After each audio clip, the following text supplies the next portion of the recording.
इसलिए हम कहते हैं कि यार अगर शुगर हो गई है तो परेशानी की बात नहीं, इसको कंट्रोल में रखें। क्योंकि जब जो लोग कंट्रोल में नहीं रखते, blood glucose level chronically continuously high होता है ब्लड में, तो ये असरार जिनका जिक्र मैं करने लगा हूँ ये उस वजह से होते हैं। अब कुछ लोग ये ना समझ लें, कोई एंजाइटी या पैनिक में ना चले जाएं कि हमें भी हो जाएगा। अगर उनकी शुगर कंट्रोल है, वो प्रॉपर इलाज कर रहे हैं, ग्लूकोज लेवल टारगेट्स के अंदर है, जो टारगेट रीडिंग्स उनको डॉक्टर्स ने बताई हुई हैं, जो टारगेट रीडिंग्स उनको पता भी हैं, उनके अंदर अगर ग्लूकोज लेवल है तो फिर इन कॉम्प्लिकेशंस का जो रिस्क है वो बहुत हद तक कम हो जाता है। मगर होता है, लेकिन जब लेवल्स नहीं कंट्रोल होते, जो लोग सही इलाज नहीं कर पाते या किसी भी वजह से शुगर कंट्रोल नहीं होती, तो उसकी वजह से बॉडी में 4 किस्म के इफ़ेक्ट्स होते हैं, जिसमें सबसे जो बड़ा इफ़ेक्ट है वो है माइक्रोवैस्कुलर कॉम्प्लिकेशन।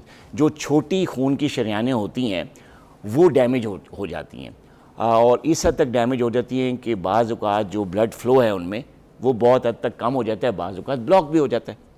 अच्छा, अब ये जो छोटी शरियानें जिनको माइक्रोवेसल्स कहते हैं, उनकी वजह से जो है, जैसे आपने जिक्र किया रेटिनोपैथी, आँखों के पर्दों में इफ़ेक्ट आता है जिसकी वजह से अंधापन हो सकता है।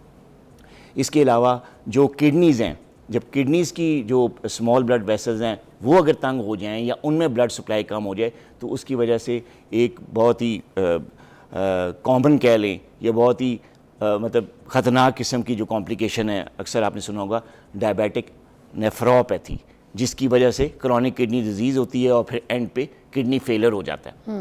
तो जिस पे लोग डायलिसिस पे आ जाते हैं, ट्रांसप्लांट और ये सारी चीज़ें कराना पड़ती हैं, तो वो भी माइक्रोवैस्कुलर कॉम्प्लिकेशन की एक टाइप है जिसको हम कहते हैं डायबिटिक नेफ्रोपैथी। तो ये दूसरी चीज़ जो कि बहुत कॉमन है और हो रही है आजकल due to uncontrolled blood sugars. अच्छा, अब जो तीसरी कॉम्प्लिकेशन है वो भी माइक्रोवैस्कुलर कॉम्प्लिकेशन ही है। इसी छोटी शरियानों में जो इफ़ेक्ट आता है हाई ब्लड ग्लूकोज का, उसकी वजह से होती है न्यूरोपैथी। ये तो बहुत ही ज़्यादा कॉमन है।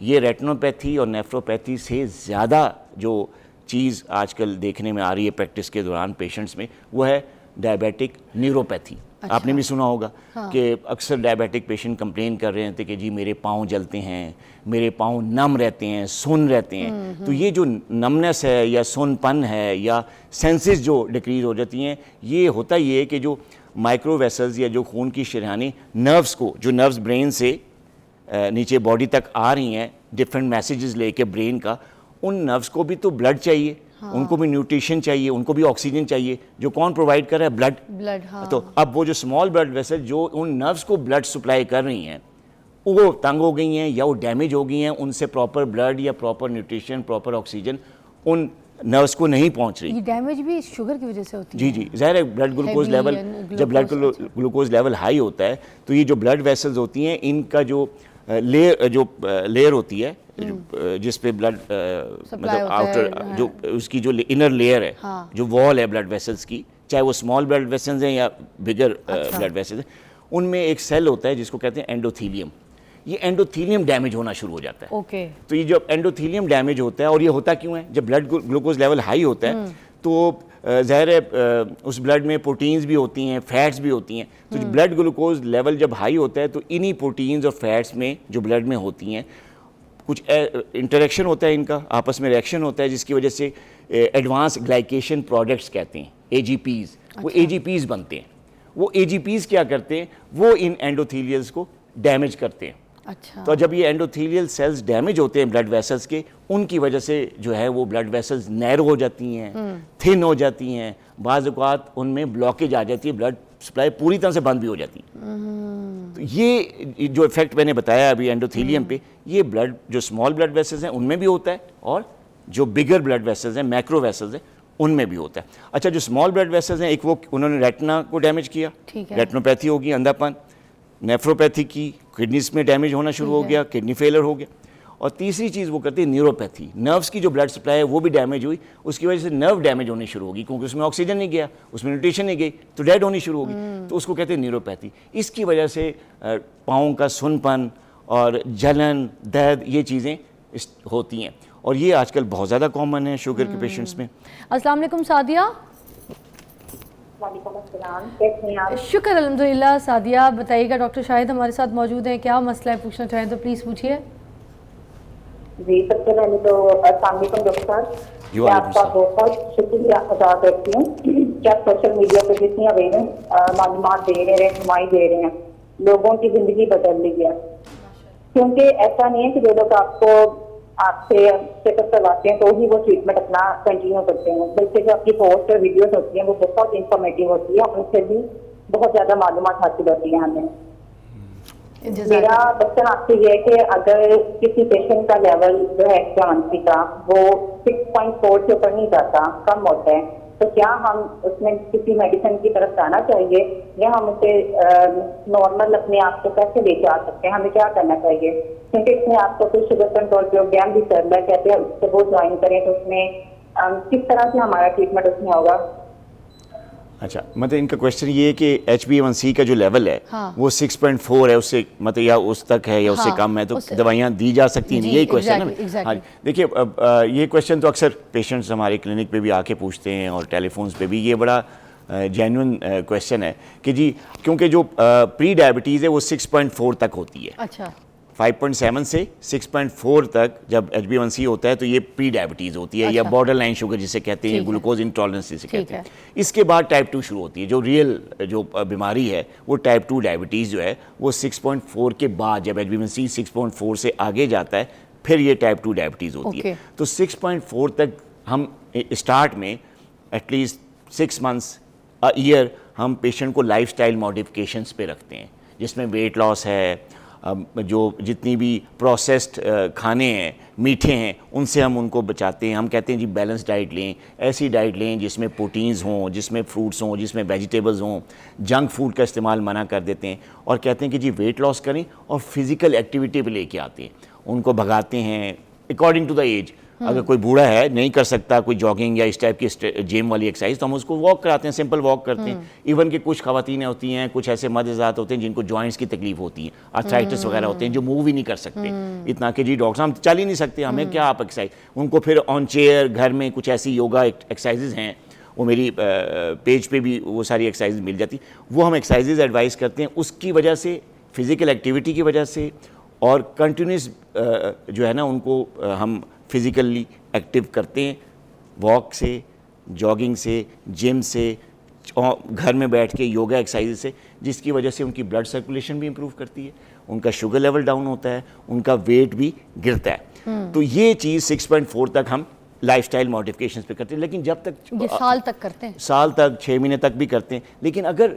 शुगर लेवल इससे नीचे नहीं आता, अच्छा, उनका वेट भी नीचे नहीं आता, फिर हम मेडिकेशंस एडवाइस करते हैं। लेकिन पहले 6 महीने साल तक हम लाइफस्टाइल मॉडिफिकेशन प्री डायबिटीज़ में करवाते हैं, उसके बाद मेडिसिन का नंबर आता है।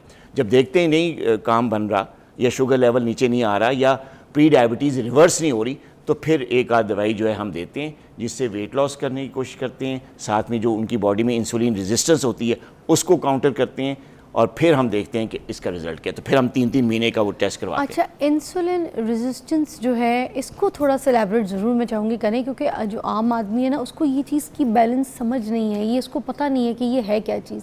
देखिए, इंसुलिन जो अल्लाह ताला ने एक हार्मोन बनाया हुआ है जो कि पैनक्रियास से रिलीज़ हो रहा है, जिसका काम ये होता है ग्लूकोज लेवल को वो कंट्रोल में रखता है, नॉर्मल लेवल तक रखता है, आम हर बंदे में होता है। तो जो टाइप 2 डायबिटिक्स होते हैं या जो प्री डायबिटीज़ जिनकी ये मैडम बात कर रही हैं, उनमें ये होता है कि इंसुलिन तो बन रही होती है, अच्छा। लेकिन उसका इफेक्ट नहीं हो रहा होता, क्योंकि जो इंसुलिन ने ग्लूकोज को सेल के अंदर भेजना होता है वो अपनी जो काम है वो ठीक नहीं कर पाती। इसको कहते हैं इंसुलिन रेजिस्टेंस।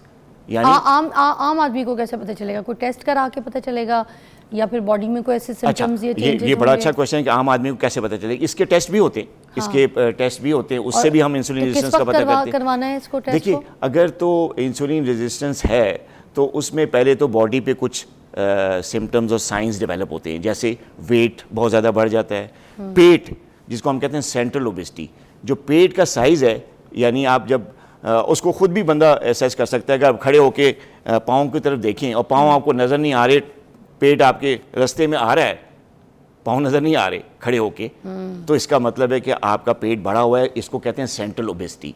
जब इस तरह की ये जो सेंट्रल ओबेसिटी है, ये एज अ होल जो मोटापा है उससे ज़्यादा डेंजरस है, रिस्की है, क्योंकि ये सेंट्रल ओबेसिटी एक साइन है कि बॉडी में इंसुलिन रेजिस्टेंस है। ये पहला साइन। दूसरा साइन जो इंसान को पता चल सकता है वो ये है कि इसमें grey and black patches skin के वो गर्दन पे, बैक साइड पे, गर्दन के कभी कभी फ्रंट पे भी आ जाते हैं, एक्जिला वाली बगलों के साइड कॉर्नर्स पे वो ब्लैक निशान आते हैं, और ग्रोइंस पे भी बाज़-औक़ात ब्लैक किस्म के पैचेस आ जाते हैं जिसको हम कहते हैं एकैंथोसिस निग्रिकन्स। ये एक इंसुलिन रेजिस्टेंस का बॉडी में एक साइन है, एक मार्क है। तो ये पेट का निकलना, ये ब्लैक कलर की जो पैचेस हैं वो आ जाना ख़ासतौर पे गर्दन पे, और इसके अलावा पेशेंट को हम जो है ना कुछ सिम्टम्स भी होते हैं, जैसे ब्रेन फॉगिंग है, मतलब खाने के बाद सुस्ती आ जानी, एकदम जो है ना वो नींद सी आ जाती है, हर वक्त जो है क्रेविंग्स रहना कि जी मैं कुछ ना कुछ खाता रहूँ, हर वक्त नाश्ता करके जाता है ऑफिस, फिर दिल करता है कुछ खा लूँ, फिर कुछ खा लेता है, फिर लंच के टाइम पे खाना अच्छा खासा खाता है, उसके बाद फिर उसको क्रेविंग शुरू हो जाती है, यानी उसके जो भूख है वो काफ़ी बढ़ जाती है। और ख़ास तौर पे मीठे की तलब या ऐसी जो जंक फूड की तलब होना, ये चीज़ भी इनडायरेक्टली जो है वो सिम्टम्स हैं इंसुलिन रेजिस्टेंस के, और प्री डायबिटीज़ में ये बहुत ज़्यादा कॉमन होते हैं, ख़ासतौर पे वो लोग जिनका वेट ज़्यादा होता है, वो इसी वजह से ज़्यादा होता है। तो ये कुछ साइंस हैं जिसकी वजह से इंसान को पता चल सकता है कि मेरे में अंदर इंसुलिन रेजिस्टेंस है। अच्छा, प्री डायबिटिक जो लोग हैं वो रिवर्सिबल होते हैं, चीज़ें वो ठीक हो सकते हैं, वो ठीक हो सकते हैं, प्योर 100% कम बैक नॉर्मल हो जाते हैं, बिल्कुल कम बैक टू नॉर्मल। हाँ जी। मगर ये कितने टाइम पीरियड तक आपको लगता है कि साल तक अपनी बैलेंस करनी होती है शुगर, अपने आप को नॉर्मल करना होता है, अपने बॉडी ऑर्गन्स को यूज टू करना होता है लाइफस्टाइल के साथ, या फिर नहीं, इसका कोई फिक्स टाइम नहीं है, पर्सन टू पर्सन वेरी करता है। अच्छा, इंडिविजुअल टू इंडिविजुअल। जो लोग डॉक्टर्स की एडवाइस पे प्रॉपरली फिजिकल एक्टिविटी एक्सरसाइज पे आ जाते हैं, परहेज़ पे आ जाते हैं, बैलेंस डाइट पे आ जाते हैं, तो वो तो बड़ी जल्दी with in 3 months, with in मेरे कई पेशेंट जो कि 6 महीने के अंदर अंदर उन्होंने अपना वेट भी रिड्यूस कर लेते हैं, इंसुलिन रेजिस्टेंस भी कम हो जाती है, उनकी डायबिटीज़ जो प्री डायबिटीज़ है मुकम्मल तौर पे रिवर्स हो जाती है। और ये कौन सी एज में ज़्यादा शुरू होती है प्री डायबिटिक जो पेशेंट्स है? वैसे तो मैंने छोटी छोटी बच्चियाँ भी देखी हैं, मेरे ऑफिस में अभी थोड़े दिन पहले एक बच्ची बेहोश हो गई शुगर की वजह से, नई उसको शुगर हुई है 6 महीने, तो डॉक्टर ने उसका कोई इंतज़ाम नहीं किया, उसको जो है ना दवाइयों पर डाल दिया फ़ौरन ही। अब 6 महीने की बच्ची, छोटी बच्ची थी, कोई 18 साल की 19 साल की, अच्छा ठीक वो सॉरी 6 महीने उसको टाइम हुआ, तो 18-19 साल की बच्ची थी, तो उसको जो है ना डॉक्टर ने दवाइयों पर डाल दिया। तो जब वो बेहोश हुए हम सारे मिलकर यही कह रहे थे कि इतनी जल्दी इसको मेडिसिन पर डालने की क्या जरूरत थी, क्योंकि वो जब होश हुई तो कहती है मैंने दवाई कोई नहीं ली, इसलिए मेरी जो है ना शुगर। ये वही मैंने कहा ना कि पहले हम लाइफस्टाइल मॉडिफिकेशंस पे डालते हैं, उसके बाद अगर नहीं काम बनता फिर मेडिसिन पे, मेडिसिन का नंबर बाद में आता है, काफ़ी बाद में आता है। सर हिफ्सा की कॉल है, शामिल करते हैं। हिफ्सा, अस्सलाम वालेकुम। अस्सलाम वालेकुम जी हिफ्सा, क्या कहेंगी? शुक्र अल्हम्दुलिल्लाह। डॉक्टर शाहिद से बात जी साथ है, पूछेगा। कैसे हैं सर, आप ठीक हैं? अल्हम्दुलिल्लाह का शुक्र, ठीक ठाक। जी सर, अल्हम्दुलिल्लाह हमें आपकी वीडियोस देखते रहे हैं, काफ़ी उससे हमें नॉलेज मिली है। तो मेरी मदर इन लॉ को शुगर थी, काफ़ी हमने वीडियोस से चीज़ें सीखी, उनको करवाया, फिर कुछ प्रोग्राम हमने ज्वाइन किया, आपका शुगर कंट्रोल प्रोग्राम आपका था, उसको हमने ज्वाइन किया। तो अल्हम्दुलिल्लाह वो 6.2 पे तो आ गई। मैंने ये पूछना था कि आप क्या समझते हैं कि ये चीज़ रिवर्स हो जाती है? टाइप 2 डायबिटीज़ की बात कर रही हैं आप? आपकी जी सर, जी अच्छा। Sir, type 2। हाँ, टाइप 2 देखें, जो प्री डायबिटीज़ जैसे पिछला आपने सुना होगा मैडम का क्वेश्चन था, वो तो रिवर्स हो जाती है, कम्प्लीटली रिवर्स हो जाती है, ख़त्म हो जाती है, जैसे कि मैंने बताया। जो टाइप 2 डायबिटीज़ है ना, अगर एक दफ़ा हो जाए तो इसके जो टेस्ट हैं, जो जैसे HbA1c है, फास्टिंग लेवल्स हैं, रैंडम लेवल्स हैं, ये जो शुगर के टेस्ट हैं ये नॉर्मल रेंज में आ जाते हैं, जिसको हम कहते हैं यार ये रिमिशन हो गया ना, टाइप 2 डायबिटीज़ का रिमिशन हो गया। लेकिन ये जो रिवर्सल की टर्म का जो गलत मतलब लिया जाता है कि 100% क्योर होगी डायबिटीज़, टाइप 2 डायबिटीज़ अगर हो जाए या टाइप 1 हो जाए या किसी भी टाइप की डायबिटीज़ एक्सेप्ट प्री डायबिटीज़ और गेस्टेशन डायबिटीज़ जो ख़वातीन में होती है, तो फिर जो है ना वो उसका रिवर्सल हो जाता है प्री डायबिटीज़ का और गेस्टेशन डायबिटीज़ का। लेकिन टाइप 2 डायबिटीज़ या टाइप 1 डायबिटीज़ अगर एक दफ़ा हो गई है तो उसका रिवर्सल नहीं होता, वो 100% जो है ना पेशेंट बिल्कुल नॉर्मल नहीं हो सकता, वो ज़िंदगी के साथ साथ चलती है ये बीमारी। हाँ, आपके जो टेस्ट हैं, आपके जो फास्टिंग लेवल्स हैं, आपके रैंडम लेवल्स हैं या आपके HbA1c है, ये टेस्ट जो हैं अपने नॉर्मल रेंजेस में आ जाते हैं, जिसको हम कहते हैं कि जी यार ये रिमिशन होगी, डायबिटीज़ की टाइप 2 की रिमिशन होगी। लेकिन ये उस वक्त तक रहेगी जब तक आप उस लाइफस्टाइल पे